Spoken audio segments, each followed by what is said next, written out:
Paradoxo Local, o outro lado do Oeste. Um programa com moderação de Diogo Honório. Seja bem-vindo a mais um Paradoxo Local, o programa da Benedita FM que, mesmo numa altura de aumentos nos combustíveis e pão a 2 euros o quilo, acredita que ainda é possível debater com alguma sanidade mental. Em estúdio comigo estão dois dos nossos convidados habituais, são eles Bruno Letra e José Marcos Serralheiro. Por motivos pessoais, o Nuno não pôde marcar presença hoje, mas fazemos conta tê-lo de volta ao estúdio na próxima terça-feira. No que toca à nossa discussão de hoje, vamos começar por abordar a desagregação de algumas uniões de freguesia, depois de, na passada sexta-feira, ter sido aprovado por maioria na Assembleia da República o projeto de lei que deu lugar a mais de 300 novas freguesias em Portugal. No documento foram incluídas 4 uniões de freguesia do distrito de Leiria, mas terá esta sido uma medida pertinente? Mais logo, e numa altura em que o Ministro da Educação mostrou uma posição favorável ao descongelamento das propinas no ensino superior, falamos no apoio aos estudantes do Concelho de Alcobaça. Na semana passada terminou o prazo da segunda fase de candidaturas às bolsas de estudo do município e os resultados serão divulgados até ao final da primeira quinzena de abril. Será este um contributo suficiente para os estudantes do Concelho de Alcobaça? É o que vamos querer saber daqui a pouco, até porque antes vamos querer conhecer, claro, o destacável dos nossos convidados.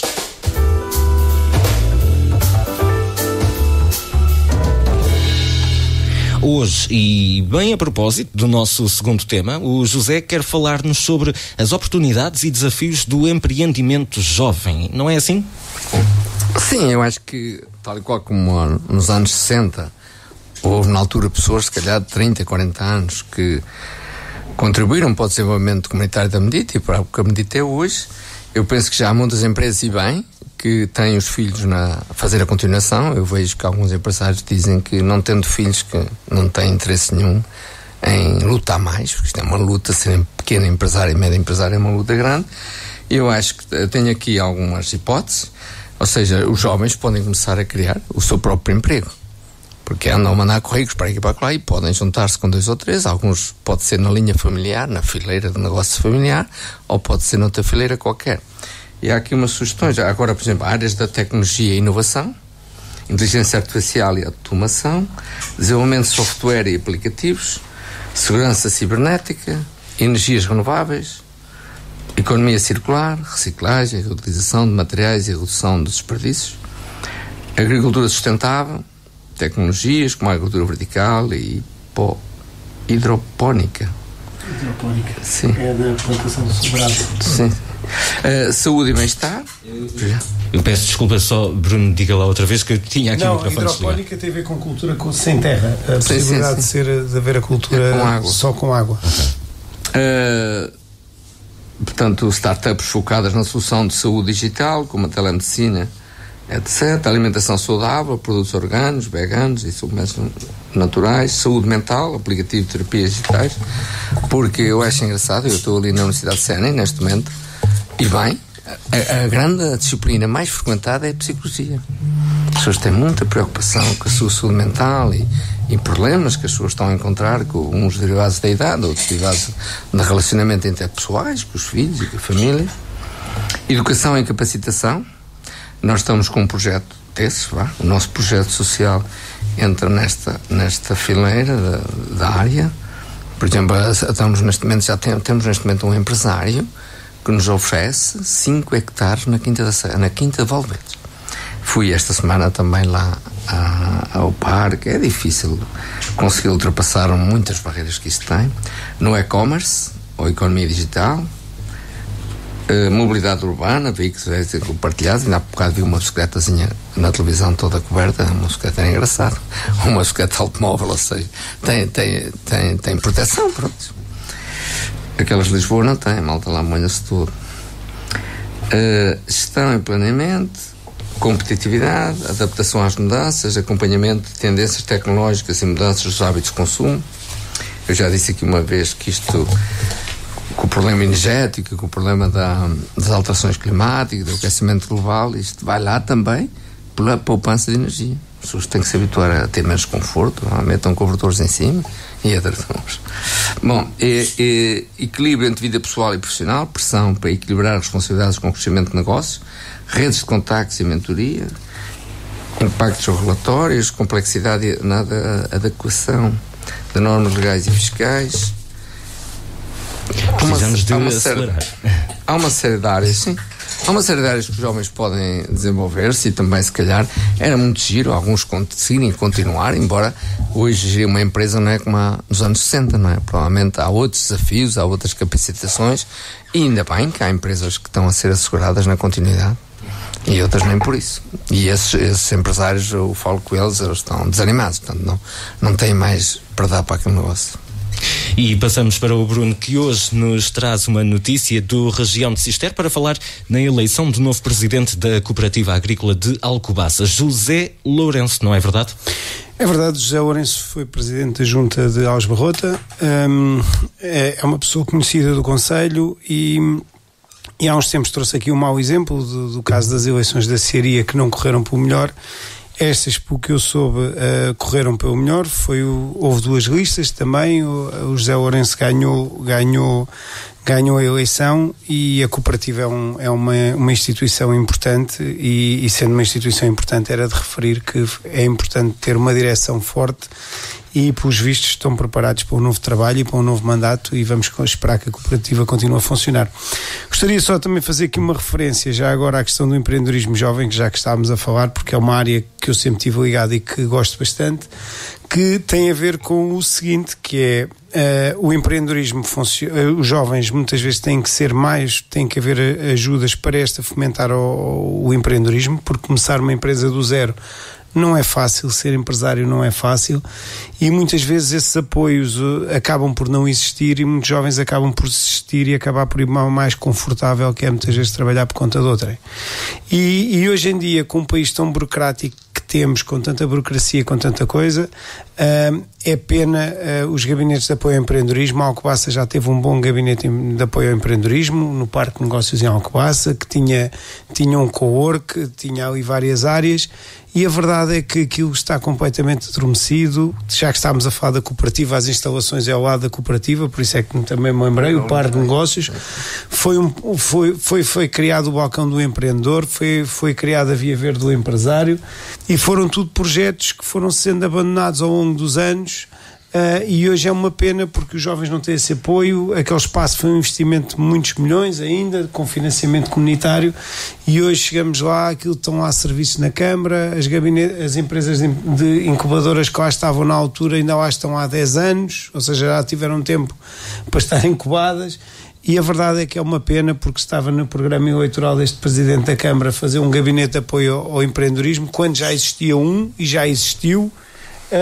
Ele prometeu fazê-lo novamente e não só não aproveitou o que tinha, como entretanto também não fez nada e hoje não ouvimos falar nada daquele gabinete, ou pelo menos eu não tenho tido conhecimento de nada que tenha feito, e é pena porque as instalações eram boas e o espaço é muito interessante e é confinante da cooperativa. Já agora acrescento que eu próprio me propus ter uma disciplina ao ministrar ou acompanhar uma disciplina de empreendedorismo no Senado Cooperativo, que era interessante.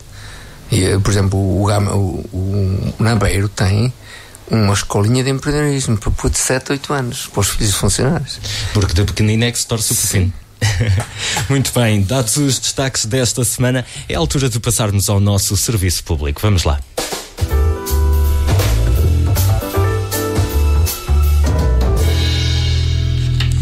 Na passada sexta-feira, dia 17, a Assembleia da República aprovou o projeto de lei para a desagregação de mais de 130 uniões de freguesia do país, com votos contra da Iniciativa Liberal e a abstenção do Chega. Recorde-se que as suas agregações resultaram de uma reforma administrativa de 2013, conhecida como Lei Relvas, e que reduziu o número de freguesias do país de mais de 4.200 para as atuais quase 3.100. Mas este este número vai ser alterado. Essa aprovação teve efeitos na região norte do distrito de Leiria, desfazendo a união das freguesias de Souto da Carpalhosa e Ortigosa e a de Monte Redondo e Carreira, ambas no concelho leiriense. E ainda a união das freguesias de Santiago e São Simão de Litem e Albergaria dos 12 e a de Guia, Ilha e Mata Morisca, estas duas últimas no concelho de Pombal. E isto significa que os restantes municípios do distrito vão manter as suas uniões. Em Caldas da Rainha, por exemplo, mantém-se a união das freguesias de Nossa Senhora do Popolo, Coto e São Gregório, a de Santo Onofre e Serra do Bouro e a de Tornada e Salir do Porto, enquanto que em Alcobaça se vão manter a união das freguesias de Pataias e Martingança, a de Cós, Alpedriz e Montes e a de Alcobaça e Vestiaria. De acordo com a agência Lusa, o Gabinete de Estudos da Iniciativa Liberal divulgou no sábado um documento onde estima que esta medida, para repor as mais de 300 freguesias do país, terá um custo mínimo de 30 milhões de euros por ano, uma verba atribuída à criação de novos cargos administrativos e à duplicação de estruturas. E é com isto que começo por perguntar já ao José como é que avalia a decisão da Assembleia da República em reverter esta reforma de 2013. Eu não compreendo isto, sinceramente, até porque isto foi o mesmo partido, não é? Foi o PSD, quando estava no poder, agora é a AD, que a Lei Relvas que fez a agregação. É verdade, mas esta medida já vinha do governo de Sócrates. Sim. Não sei se no PEC estava.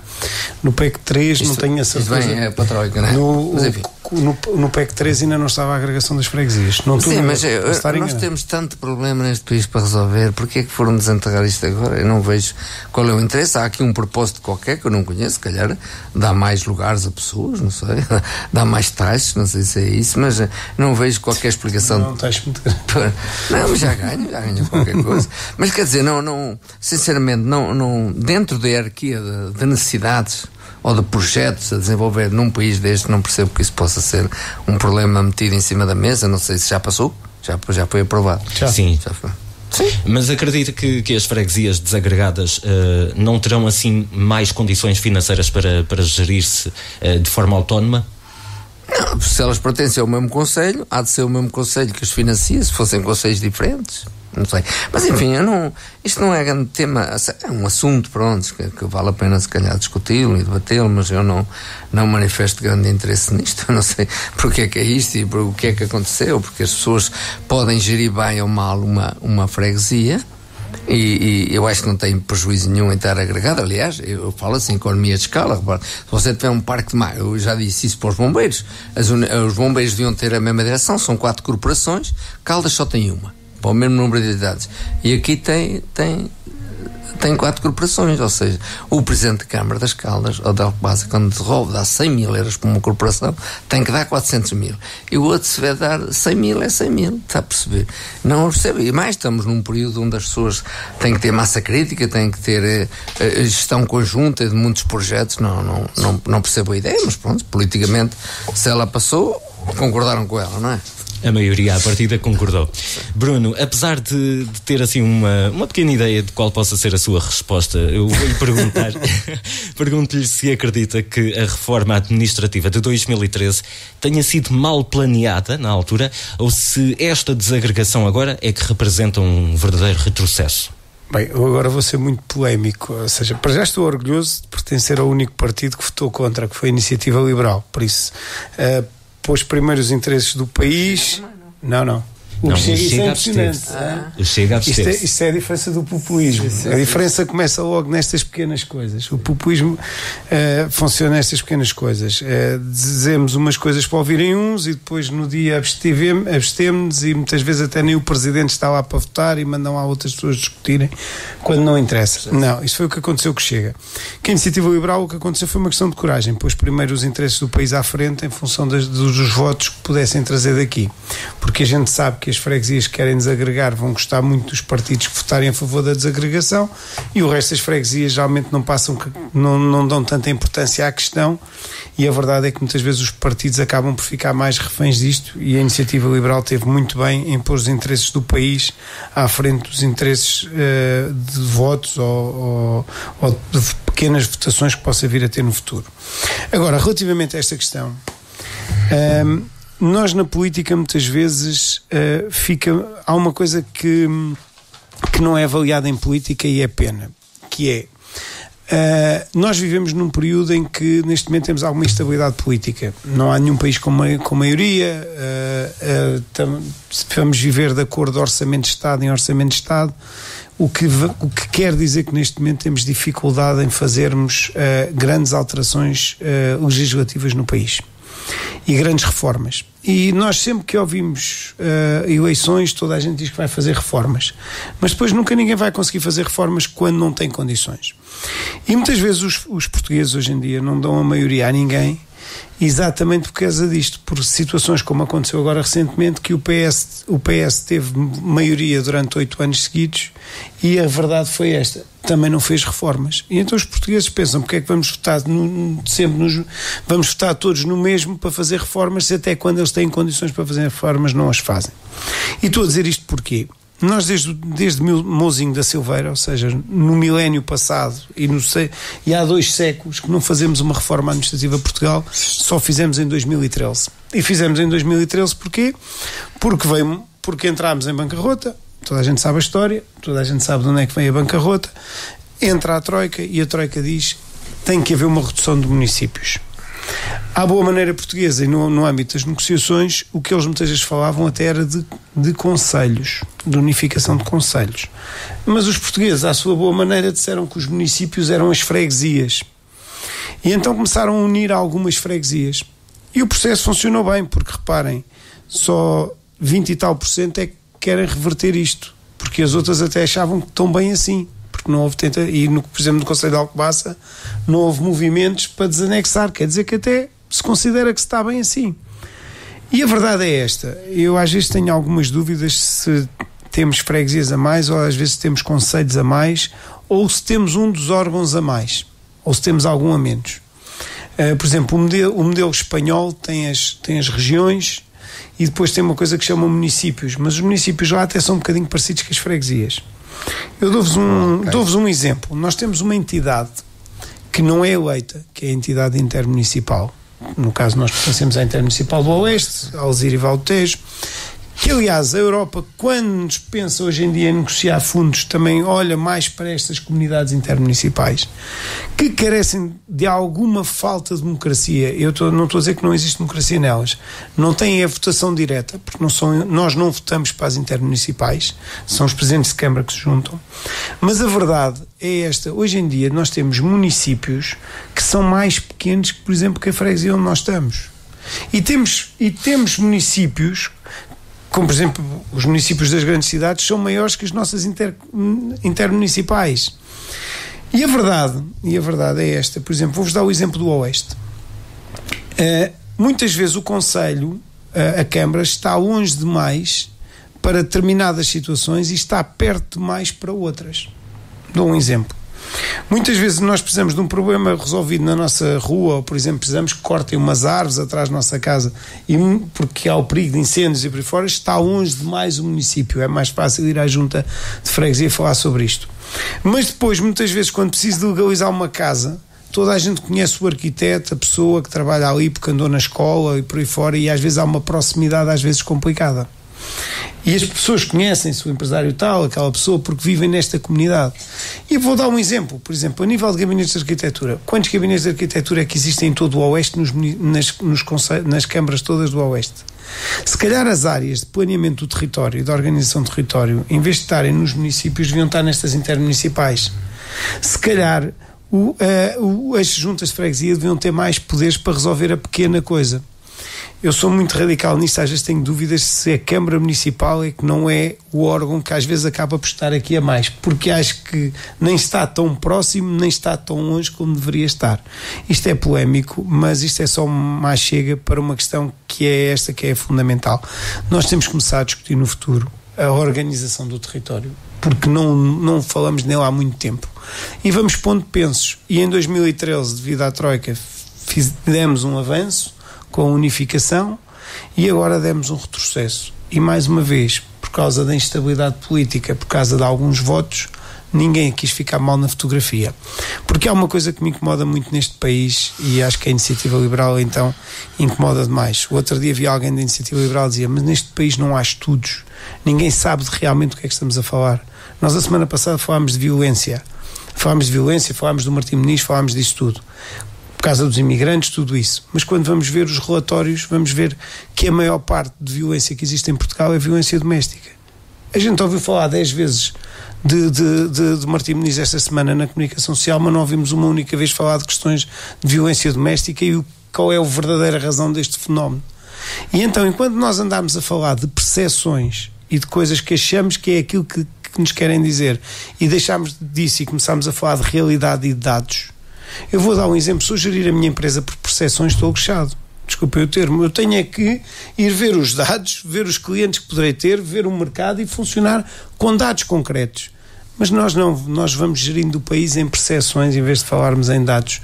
E é uma pena. Deixe-me só aqui ainda passar ao José, perguntar-lhe se a Iniciativa Liberal tinha estimado, então, como eu disse, um custo de 30 milhões de euros por ano para colocar esta medida em prática.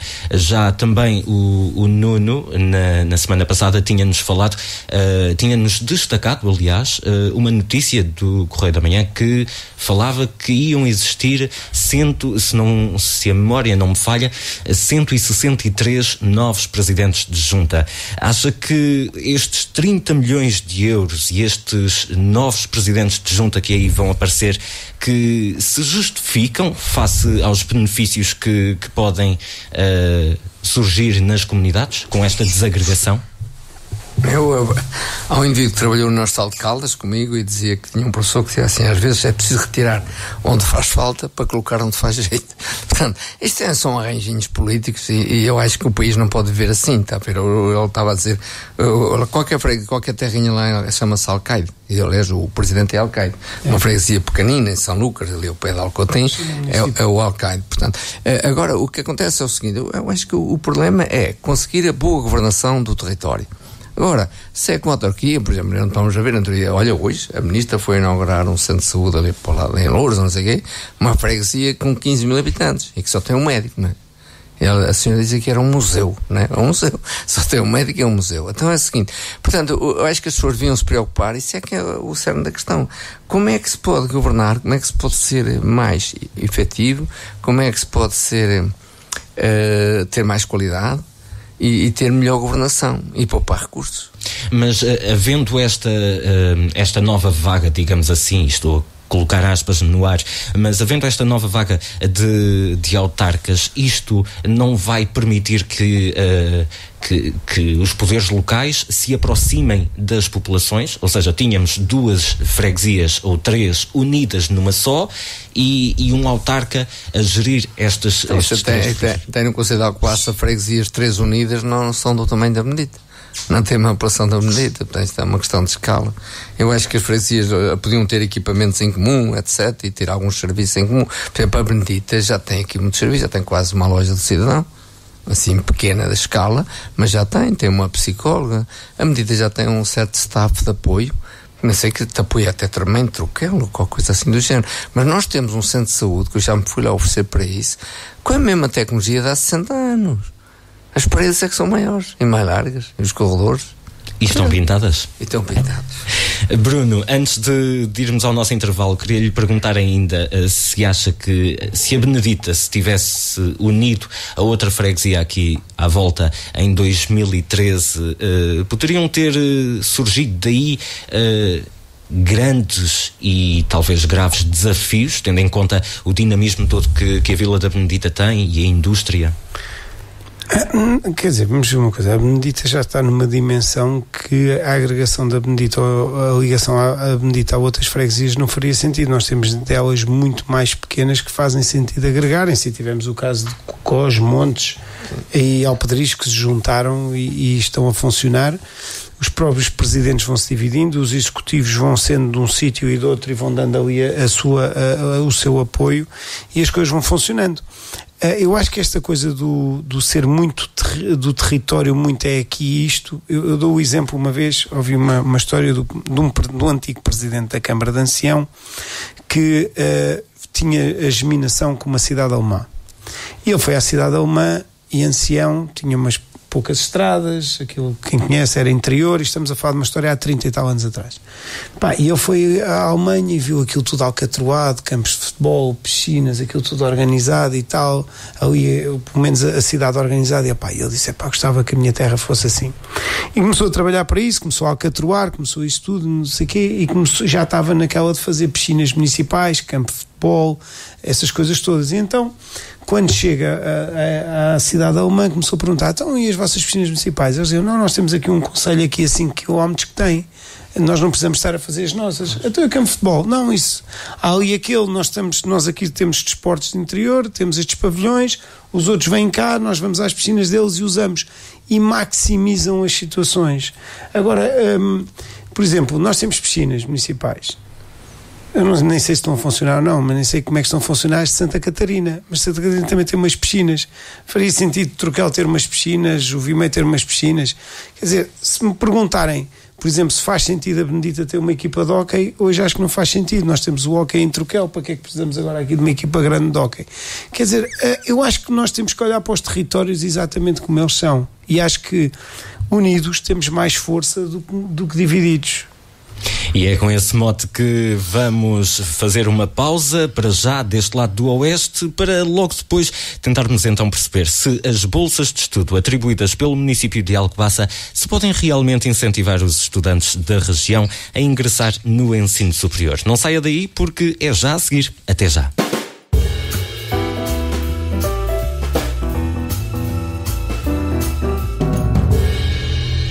Estamos de volta para a última parte deste Paradoxo Local. A 7 de janeiro, a RTP3 emitiu o programa Tudo é Economia, onde o Ministro da Educação, Fernando Alexandre, defendeu um descongelamento das propinas. No entanto, tal ainda não aconteceu porque tudo depende de uma avaliação ao sistema de ação social que está ainda a ser feita pela Universidade Universidade Nova de Lisboa e prevê-se que será concluído até a finais de abril. Numa nota enviada à agência Lusa, o Ministério da Educação, Ciência e Inovação esclareceu ainda que o eventual descongelamento do valor das propinas só vai entrar em vigor em setembro de 2026. Isto motivou críticas por parte das associações de estudantes, como a Associação Académica de Coimbra, que dirigiu uma carta aos estudantes do ensino superior português, onde alega que o eventual aumento das propinas vai piorar as condições de vida dos alunos. Relembro que em 2021, como resposta à pandemia da Covid-19, o seu valor foi congelado e fixou-se, por exemplo, para as licenciaturas, nos 697 euros. Certo é que alguns municípios portugueses ajudam os seus estudantes, seja por meio de apoios ou prémios. Alcobaça será um desses exemplos, tendo concluído no passado dia 15, quarta-feira, a segunda fase de candidaturas às bolsas de estudo para alunos do ensino superior, cujos resultados vão ser divulgados até ao final da primeira quinzena de abril. Na primeira fase, decorrida entre agosto e setembro do ano passado, terão sido atribuídas 180 bolsas de valor variável em função do rendimento per capita do agregado familiar. O município de Óbidos será outro exemplo que, de acordo com o jornal Gazeta das Caldas, vai atribuir um prémio de 500 euros aos estudantes que concluam o ensino secundário no final deste ano letivo e que prossigam os estudos no ensino superior. Para começar, pergunto ao Bruno se concorda com o Ministro da Educação quando este diz que a redução das propinas foi um erro. Bem, a questão, se calhar o tema para mim é mais profundo do que a questão somente das propinas. Eu acho que, mais uma vez, e volto outra vez a bater no mesmo, nós não somos um país muito vocacionado para a área dos estudos. Eu acho que nós devemos financiar o ensino superior em função das reais necessidades do país. E a verdade é que nós temos muitos cursos superiores que muitas vezes nós próprios pomos em causa para que é que aquelas pessoas tiveram 3 anos a estudar para aquele curso, que valência ou que mais-valia é que a pessoa licenciada naquela área vai trazer para o país. Eu acho que e muitas vezes também temos outros cursos que são grandes valências que nós damos, que o Estado faz um esforço grande para dar aquelas licenciaturas e depois as pessoas acabam por receber a formação paga por todos nós e depois acabam por ir exercer a sua profissão para outros países e às vezes também criar aqui alguma injustiça em todo este processo. Eu defendo muito que as necessidades devem ser avaliadas, ou seja, que deve-se realmente perceber todos os anos o que é que Portugal vai estar a precisar daqui a 4, 5 anos. E nós temos carência de algumas áreas e temos excesso de outras. E em função dessas necessidades e dessas carências eu defendo muito, não fosse ser liberal, um sistema bastante misto, que é as pessoas candidatarem-se pelo mérito e pelas dificuldades financeiras para poderem ter comparticipado dos seus estudos. E aqui acho que podemos ir um bocadinho mais à frente do que estes pensos destas bolsas. Se calhar faz mais sentido os municípios começarem no futuro a apostar, por exemplo, em repúblicas da sua localidade em vários locais onde há estudos para que as pessoas tenham residências a custos mais baixos. Nós, por exemplo, aqui no concelho temos um exemplo que é uma fundação em São Martinho que tem várias casas em Lisboa que renda a custos controlados a pessoas da região e isso sim é uma verdadeira ajuda.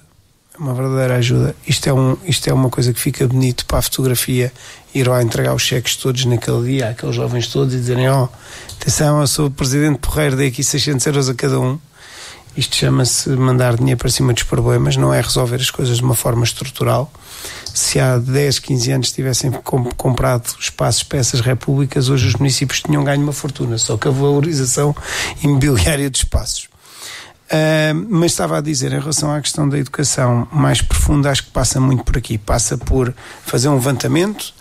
Quem quer estudar e pagar os seus estudos, eu vou dar um exemplo. Eu hoje, por exemplo, podia concorrer à faculdade para tirar um curso superior, porque há uma área que eu ainda gostava de vir a tirar. Eu tirei uma licenciatura em Direito, mas vou ser sincero, a área da psicologia, a área da história são áreas que me agradam. Agora vamos imaginar que eu me reformava, concorria e vou estudar. Porquê é que vocês têm que pagar o meu curso? Porquê? Quer dizer, não faz sentido. Mas eu entro como um estudante normal e digo que quero ter direito a estudar. Não faz sentido. Por isso, acho que temos falta de médicos. Eu acho que não temos falta de médicos, temos a falta de especialidades, mas isso é um assunto mais complexo. Devemos então apostar nas áreas que realmente faz falta. Mas o ensino tem que ser revisto logo desde a pré-escola. Nós vivemos numa sociedade hoje em dia que ainda alguns professores dizem aos alunos para não usar a inteligência artificial. E temos outros países que já temos escolas a ensinar os alunos a trabalhar com a inteligência artificial. Nós vamos ficar ultrapassados nestas áreas. E vamos ficar em várias. Porque muitas vezes, mais uma vez, não olhamos para os dados, não percebemos onde é que está o futuro, não fazemos as coisas de forma a pensar. Pode ser que a inteligência artificial ajude muitos portugueses nesse sentido, porque a gente realmente não gosta de pensar. E então, se calhar precisamos de uma inteligência artificial para pensar um bocadinho por nós.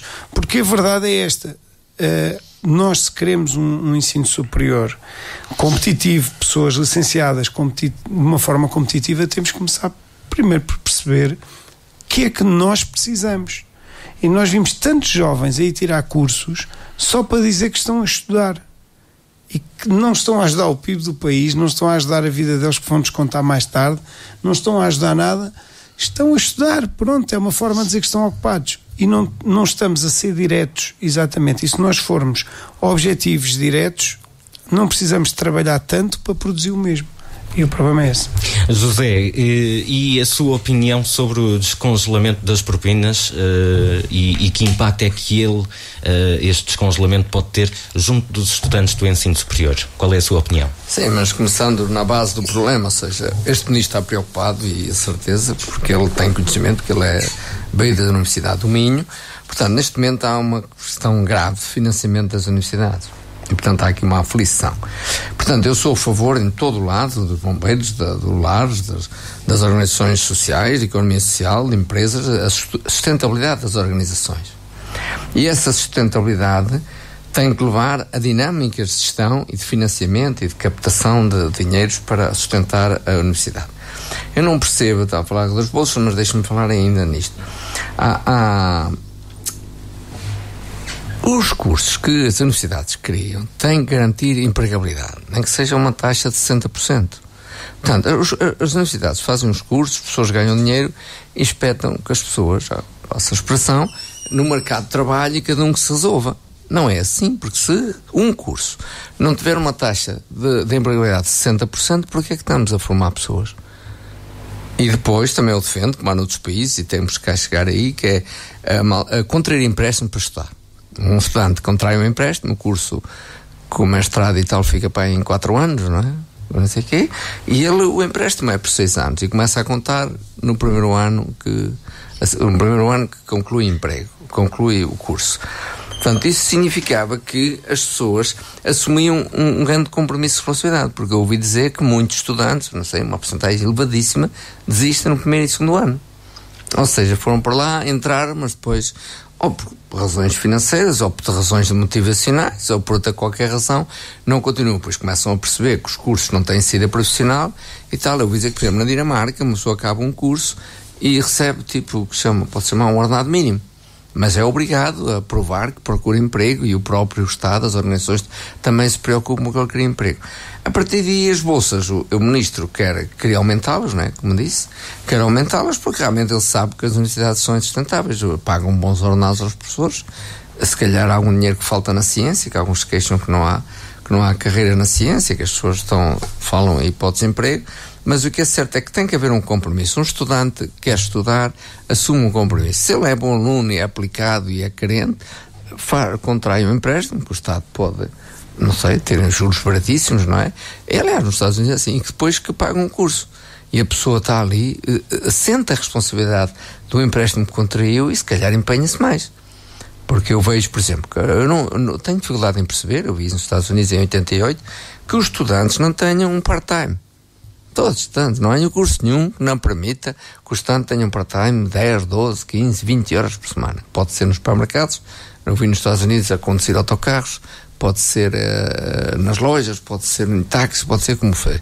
Mas em Portugal há muito hábito que o estudante não participa nada, tá bem? Não contribui para o tecido económico e para uma criação de mais-valias e riqueza. Só dizer uma coisa, o Estado nesse aspecto até corta, porque muitas vezes um estudante quer trabalhar e quer fazer um part-time e dizem, pois vai deixar de ter apoios mais à frente, descontou mais cedo. Ou seja, nós não fomentamos exatamente os part-times e o começar a trabalhar mais cedo. Desculpa, era só porque não só não fomenta, como até corta essa possibilidade. Eu ainda hoje, nas férias, eu sempre trabalhei nas obras, mas quantas vezes eu, como gestor hospitalar, utilizei aquela dinâmica da obra para dizer que é assim. Aliás, isso dá uma facilidade muito grande em perceber as pessoas que estão no último escalão, as pessoas que têm trabalhos mais difíceis e pior remunerados. Portanto, eu acho que a universidade tem que ser financiada e tem que ser sustentável. Não aceito universidades que criam curso e mais curso e mais curso e depois não garantem empregabilidade e não são solidários com os alunos na procura de emprego. As universidades podiam fazer campanhas junto à empresa. Olha, tivemos estes alunos, por exemplo, eu sei agora uma moça que fez curso solicitadora e de administração e anda aí aflita a arranjar emprego e não consegue emprego. Portanto, as universidades formaram a pessoa, os professores ganharam dinheiro com isso, aquela formação serviu para a sustentabilidade da universidade. Acho bem que se preocupem com o sucesso e com o percurso profissional dos estudantes. Agora, as bolsas é o que é. Eu concordo com bolsas, sim, mas as bolsas também têm que ter compromisso, não é? Bruno, perguntar-lhe também, por exemplo, acha que o município de Alcobaça tem investido o suficiente na educação dos jovens da região? Ou seja, há pouco falava na retenção destes jovens após os estudos ficarem, pelo menos em Portugal, pelo que eu entendi, mas questiono-lhe o que é que o município de Alcobaça também pode fazer mais para que os jovens, saindo para estudar fora, voltem para o seu concelho natal. Olhem, há bocado falámos de uma questão, estávamos a falar na questão do empreendedorismo, uma questão por exemplo, que acontece muito. O jovem, a questão dos coworks, por exemplo, isto é um exemplo. Muitos dos jovens que hoje em dia voltam, conseguem voltar porque conseguem manter o trabalho que tinham lá fora, só que trabalham online. Só que muitas vezes ao fim de uns tempos de estarem em casa também se cansam. E, por exemplo, eu conheço vários jovens que voltaram para Portugal, aqui da Benedita, que querem um espaço, um cowork onde possam trabalhar todos, e não há. E eu sei de casos que até já apresentaram à Junta de Freguesia ideias destas e eles olharam com uma cara: mas porque é que vocês precisam de um espaço desses? Porque é que não fazem em casa? E a verdade não é isto, porque depois cria-se energias, troca-se ideias, tudo. Não há na Benedita. E temos espaços para isso. Temos, por exemplo, em Alcobaça, existia também não existe. Isto é uma das coisas. A outra situação que também existe para os jovens, às vezes não é para voltarem, o que eu defendo muito é não saírem, que é diferente. Mas para isso precisávamos de mais instituições de ensino superior no concelho, não? Não. Epá, eu vou ser muito sincero, hoje em dia o que nós precisamos é de construção de casas de qualidade, de espaços de qualidade para viver, respostas sociais. Por exemplo, um dos segredos da Benedita ter tanta população é, muita gente, nós não temos universidade, não temos isso, mas temos a população cá, porque temos uma boa instituição que é o Centro Paroquial da Benedita, que acolhe os jovens, que acolhem as crianças enquanto os pais têm que ir trabalhar e que acolhe a preços. Hoje em dia um jovem, geralmente as universidades, que é uma ideia para mim de um bocado do século passado. Eu não defendo a concentração das universidades em grandes polos, como cidades como Lisboa e por aí fora, mas mais por uma questão do stress habitacional que existe lá, mais os jovens que vão estudar temporariamente para lá, vai criar um stress muito grande. Agora, se nós formos uma terra que vamos olhando para os erros do passado, em vez de estarmos só a olhar, em vez de olharmos para o futuro, quando resolvemos os erros do passado, quando chegamos à altura, se calhar já passou, foi um barco que já passou. Em um ensino universitário, se houver uma universidade que queira vir para Alcobaça desenvolver atividade, claro que deve ser bem recebida, mas o município hoje tem que estar a olhar para respostas estratégicas para o futuro. E hoje em dia o que as pessoas os jovens o que querem, porque trabalho eles arranjam remotamente, o modelo de trabalho vai mudar, as pessoas se calhar vão ter que trabalhar menos horas e vão ter a mesma produtividade. O que as pessoas hoje vão querer é qualidade de vida, é isto que querem.